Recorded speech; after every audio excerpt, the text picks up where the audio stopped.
Hello one WhatsApp guys, आप सभी का स्वागत है मेरे एक और नए वीडियो में। और आज मैं आप लोगों के लिए फिर से एक और नई क्राइम स्टोरी वीडियो लेकर आ चुका हूं। दोस्तों, आज की कहानी सुनकर आप लोग किसी से रिश्ता जोड़ने या उससे रिश्ता तोड़ने से पहले 100 बार सोचेंगे। तो आइए अब बिना किसी देरी किए शुरू करते हैं आज की वीडियो को। दोस्तों, 22 अक्टूबर 2022 की सुबह केरल के एक छोटे से गांव पानू में लगभग 10 बजे 24 साल की नर्स विष्णुप्रिया अपने घर से हॉस्पिटल के लिए निकली ही थी कि तभी अचानक प्रिया के फ़ोन में उसकी मां की कॉल आई और मां ने उधर से कहा कि बेटा जल्दी से चाचा की घर आ जा, तेरी दादी अब नहीं रही। बात सुनकर प्रिया का मन दर्द से भर गया क्योंकि दादी की तबीयत काफ़ी लंबे समय से खराब चल रही थी। बिना देर किए प्रिया वहां से सीधा चाचा के घर चली गई। उसके चाचा का परिवार और उसकी दादी एक दूसरे घर में रहते थे जो उसके घर से बस 100 मीटर दूर था। वो जब घर के पास पहुंची तो उसने देखा कि दादी के घर के बाहर गांव के तमाम लोग जमा हो गए थे। महिलाओं के रोने की आवाज़ें गूंज रही थी जिससे प्रिया भी अपने आंसू रोक नहीं सके। प्रिया ने देखा कि दादी के अंतिम संस्कार की तैयारियां पहले ही शुरू हो चुकी थी, इसीलिए प्रिया ने अपने माँ के पास जाकर कहा, माँ मैं अभी घर से कपड़े बदल कर आती हूँ। और ये कहकर प्रिया वहाँ से घर की ओर चली गई। लेकिन काफ़ी देर होने के बावजूद भी प्रिया वापस वहाँ से लौट कर नहीं आई। उसकी मां चिंतित होकर प्रिया को कॉल करने लगी, लेकिन प्रिया की ओर से कोई जवाब नहीं आया। शायद प्रिया सो गई होगी, ऐसा मां ने सोचा। कुछ देर बाद जब फिर से कॉल किया तो इस बार प्रिया का फ़ोन स्विच ऑफ आने लगा। मां का मन घबराने लगा क्योंकि प्रिया घर पर अकेली थी। बिना देर किए वो अपने 2 रिश्तेदारों के साथ घर की ओर चल पड़ी। घर पहुंचते ही माँ और उसकी चचेरी बहन ने प्रिया को आवाज़ लगाई, पर प्रिया की ओर से कोई जवाब नहीं मिला। सबको लगा कि शायद प्रिया अभी भी सो रही होगी। लेकिन जैसे ही माँ ने प्रिया के कमरे का दरवाज़ा खोला, सामने उन्हें एक ऐसा खौफनाक मंजर दिखा जिसने उन्हें झकझोर कर रख दिया। इस दृश्य को देखकर प्रिया की मां चीखने चिल्लाने लगी। चीख पुकार सुनकर आसपास के लोग इकट्ठा होने लगे और जिसने भी उस खौफनाक मंजर को देखा उसके रोंगटे खड़े हो गए। प्रिया का बॉडी बिना कपड़ों के गंभीर जख्मी हालत में बेड पर पड़ा था। उसकी गर्दन लगभग कट चुकी थी, जो कि आधी कटी हुई हालत में बेड से जमीन की ओर लटक रही थी। जमीन खून से लाल हो चुका था और प्राइवेट पार्ट के टुकड़े भी मिल रहे थे। एक ही दिन में एक ही परिवार में 2 लोगों की मौत हो गई। एक तो साधारण मौत थी, पर दूसरा एक दर्दनाक हत्या। पूरा परिवार सदमे में डूब गया था और सभी के लिए ये समझना मुश्किल हो गया था कि आखिर यहाँ पर चल क्या रहा है। पूरे केरल में ये घटना सनसनी बन गई। नज़दीकी थाने में इसकी जानकारी मिलते ही कुछ ही देर में पुलिस घटनास्थल पर पहुंच गई। पुलिस के लिए भी ये घटना बहुत ही दर्दनाक थी।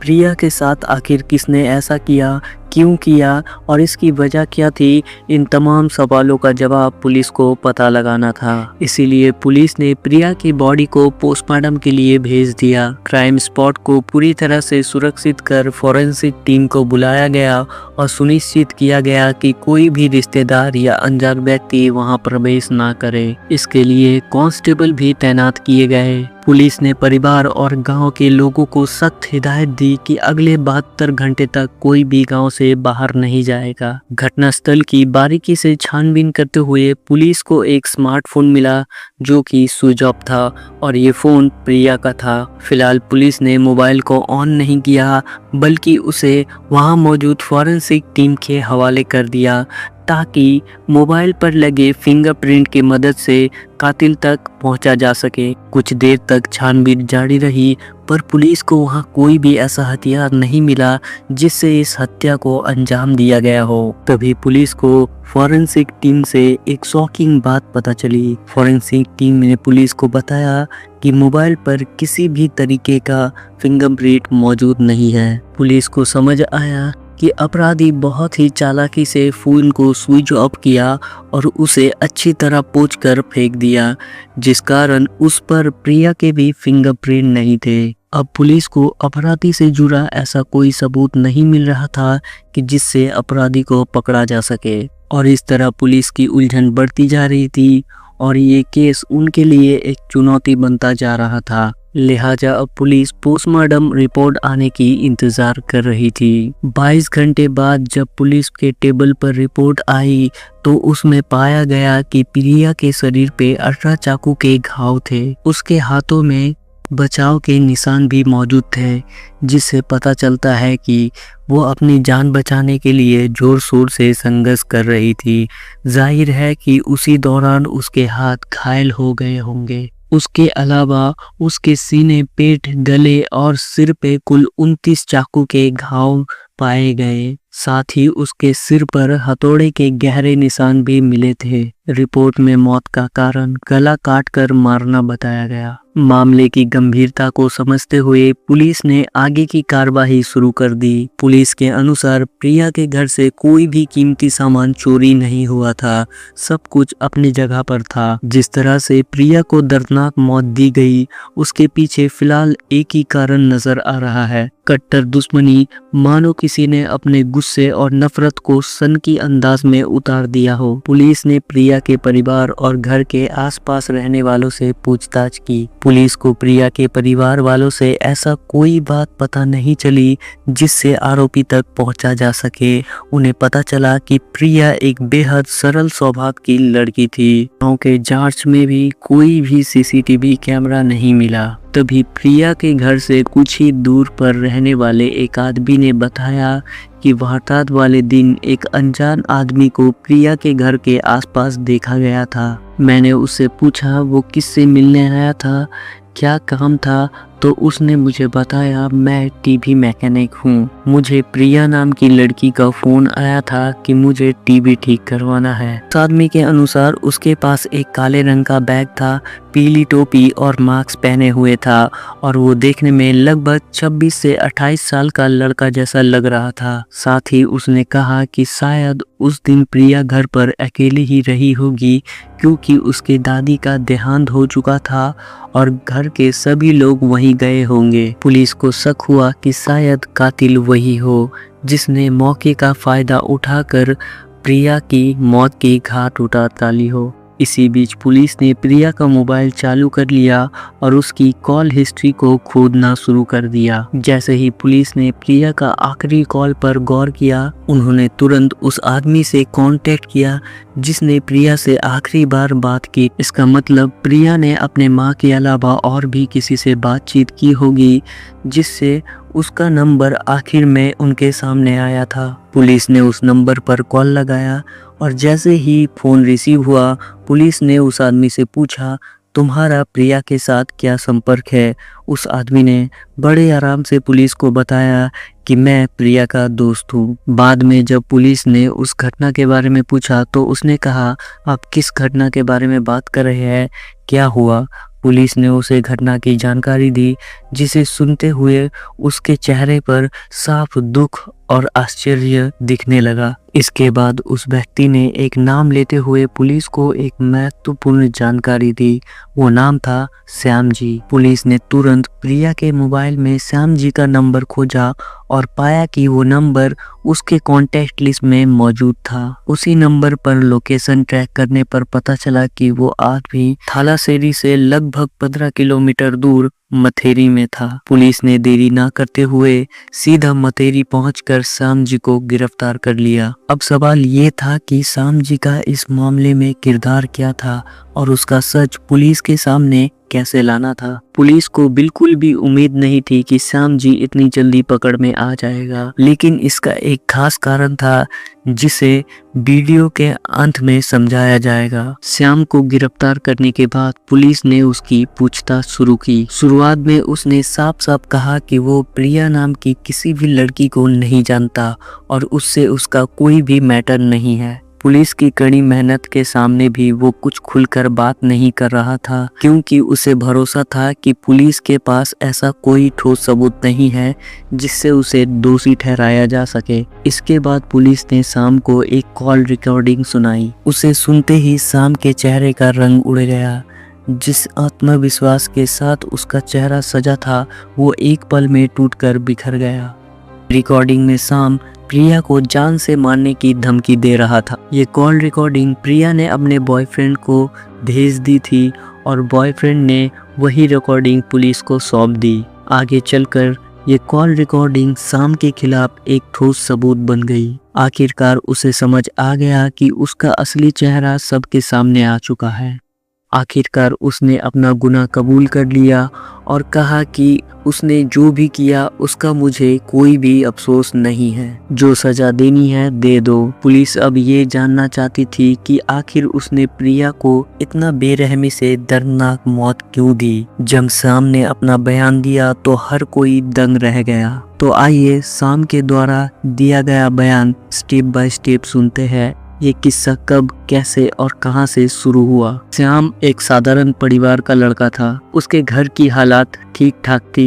एक बहन थी जो कॉलेज में पढ़ाई कर रही थी और उसके पिता एक छोटा सा होटल चलाकर घर के खर्चे उठाते। जिंदगी धीरे धीरे चल रही थी जब कुछ सालों पहले श्याम की जिंदगी में प्रिया आई। पहली बार जब उसने प्रिया को देखा तो मानो दुनिया थम सी गई। दोनों की मुलाकातें शुरू हुई, बातें बढ़ी और कब पता चला कि दोस्ती प्यार में बदल गई। उनका प्यार बिल्कुल नई कहानी जैसा था, खूबसूरत, बेफिक्र और सपनों से भरा। लेकिन कहते हैं कि वक्त के साथ हर चीज बदल जाती है। जैसे दूध अगर ज्यादा दिनों तक रखा जाए तो खट्टा हो जाता है, वैसे ही उनके रिश्ते में खटास आने लगी। शुरुआत की मिठास धीरे धीरे खोने लगी और छोटे छोटे बातों में झगड़ा होने लगे। वो प्यार जो कभी उनकी जिंदगी का ताकत था वो तनाव में बदल गया। और फिर एक दिन ऐसा आया जब प्रिया ने शाम से कहा, अब ये रिश्ता और नहीं चल सकता और मैं इससे अलग होना चाहती हूँ। उसने साफ शब्दों में ब्रेकअप कर दिया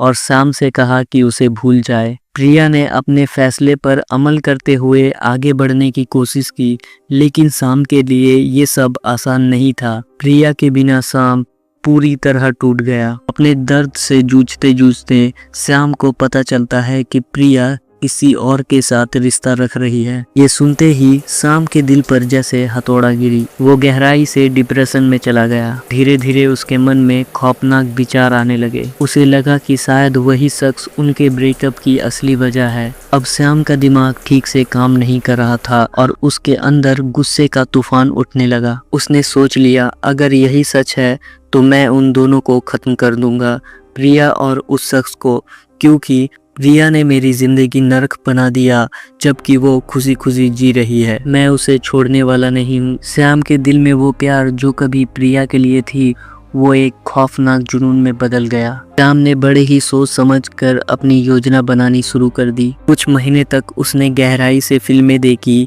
और उसी से अपनी योजनाओं के हर कदम को तैयार कर लिया। हर कदम पर सोच समझ कर काम करते हुए उसने अपने इस खौफनाक प्लान को अंजाम देने के लिए जरूरी सामान इकट्ठा करना शुरू कर दिया। उसने ऑनलाइन चाकू, हथौड़ा, दस्ताने, मास्क और कपड़े ऑर्डर किए और अब वो सही मौके का बेसब्री से इंतजार कर रहा था। अक्सर मास्क पहनकर श्याम अपनी बाइक से उसके घर के आसपास चक्कर लगाता था। वो ध्यान से देखता रहता था कि कब वो हॉस्पिटल के लिए निकलती है, कब वापस आती है और कब उसके घर में कौन रहता है। कभी 22 अगस्त का दिन आया जब उसे अपने प्लान को अंजाम देने का मौका मिल गया। उसने देखा कि प्रिया करीब 11 बजे नर्स की ड्रेस पहने अपनी घर की कुंडी खोलकर घर के अंदर जा रही थी। ये देखकर श्याम को समझ आ गया कि अब घर पर कोई नहीं है और यही सही मौका था। अपने बदले की आग में जलते हुए श्याम ने आखिरी कदम उठाने का फैसला कर लिया। पूरी तैयारी के साथ वो बदले की उस अंधेरी राह पर निकल पड़ा। उसने अपने बाइक को प्रिया के घर से लगभग 500 मीटर दूर खड़ा किया और पैदल ही आगे बढ़ने लगा। वो प्रिया की घर की ओर बढ़ ही रहा था कि तभी पड़ोस में रहने वाले एक आदमी की नज़र उस पर पड़ी। मास्क पहने अजीब अंदाज में चलते हुए श्याम को देखकर उस आदमी ने तुरंत उसे रोका और उससे पूछा, तुम कौन हो और कहाँ जा रहे हो? श्याम एक पल के लिए घबरा गया क्योंकि उसने कभी भी ऐसी स्थिति की उम्मीद नहीं की थी, लेकिन उसने अपनी घबराहट छुपाते हुए प्रिया की घर की ओर इशारा करते हुए कहा, उस घर में टीवी खराब है, उन्होंने मुझे बुलाया, मैं इलेक्ट्रीशियन हूँ और टीवी ठीक करने जा रहा हूँ। पड़ोसी ने उसकी बात मान ली और उसे जाने दिया। श्याम धीरे धीरे चलकर प्रिया के घर के सामने पहुँच गया। उसने घर के सामने के दरवाजे से जाने के बजाय घर के पीछे के दरवाजे से जाने का फैसला किया। घर के अंदर कदम रखते ही वो सीधा प्रिया के कमरे की ओर बढ़ा। जैसे ही वो कमरे के पास पहुंचा, उसे प्रिया की आवाज सुनाई दी। वहीं रुककर कमरे के दरवाजे के पास खड़ा होकर उसने अपने मास्क उतारा और कमरे के अंदर झांकने लगा। श्याम जैसे ही कमरे के अंदर गया, उसका खौफनाक प्लान अब अपने चरम पर पहुंच चुका था। उसने जो देखा उससे उसका गुस्सा सातवें आसमान पर पहुंच गया। श्याम ने देखा कि प्रिया बिस्तर पर उल्टी दिशा में बैठी हुई थी, बिना कपड़े पहने और वीडियो कॉल पर किसी से बातें कर रही थी। स्क्रीन पर वही चेहरा दिख रहा था जिस पर श्याम को पहले से ही शक था कि वो प्रिया के साथ रिश्ते में है। इस नज़ारे ने श्याम का गुस्सा और बढ़ा दिया। उसी वक्त प्रिया पलटी और दरवाजे पर श्याम को खड़ा देखकर हैरान हो गई। उसे समझ नहीं आ रहा था कि श्याम यहाँ क्या कर रहा है। घबराहट में उसका मोबाइल हाथ से नीचे गिर गया और कॉल डिस्कनेक्ट हो गया। श्याम का गुस्सा अब चरम पर था। उसने एक पल में अपने बैग से हथौड़ा निकाला और प्रिया के सर पर वार करना शुरू कर दिया। श्याम इतना पागल था कि उसने सिर्फ एक बार नहीं बल्कि बार बार प्रिया के सर पर वार किया। प्रिया दर्द सह नहीं पा रही थी, पर वो कुछ भी करने के हालत में नहीं। फिर श्याम ने अपने जेब से चाकू निकाला और प्रिया के शरीर पर लगातार वार करने शुरू कर दिया। श्याम की तेज वार से प्रिया कुछ ही देर में बेहोश हो गई और नीचे गिर गई। श्याम की गुस्सा यही शांत नहीं हुआ। उसने प्रिया का सिर बिस्तर से नीचे खींचा और पूरी ताकत से पागल होकर चाकू से उसका गला काटना शुरू कर दिया, जिससे खून पूरे जमीन पर फैल गया। सोचकर ही रूह कांप उठती है कि उस भयानक पलों में प्रिया ने कितना दर्द सहा। वो तड़पती रही, चीखती रही, पर श्याम तो जैसे अपने बस पर ही नहीं था। कुछ ही देर में प्रिया ने भी दम तोड़ दिया। उसके बाद श्याम ने प्रिया का फोन स्विच ऑफ किया और अच्छी तरह से रुमाल से पोंछकर बेड के नीचे फेंक दिया। बाद में प्रिया के नए बॉयफ्रेंड ने पुलिस को कॉल रिकॉर्डिंग सौंप दिया, जो श्याम के खिलाफ एक मजबूत सबूत बन गया। परिणाम अनुसार श्याम को 49 साल की सजा हुई और उसी के साथ 10 लाख रुपए की जुर्माना भी लगाया गया। दोस्तों, आज की ये क्राइम स्टोरी वीडियो आप लोगों को कैसी लगी और इस केस के बारे में आप लोगों का क्या राय है, ये हमें कमेंट करके जरूर बताएं।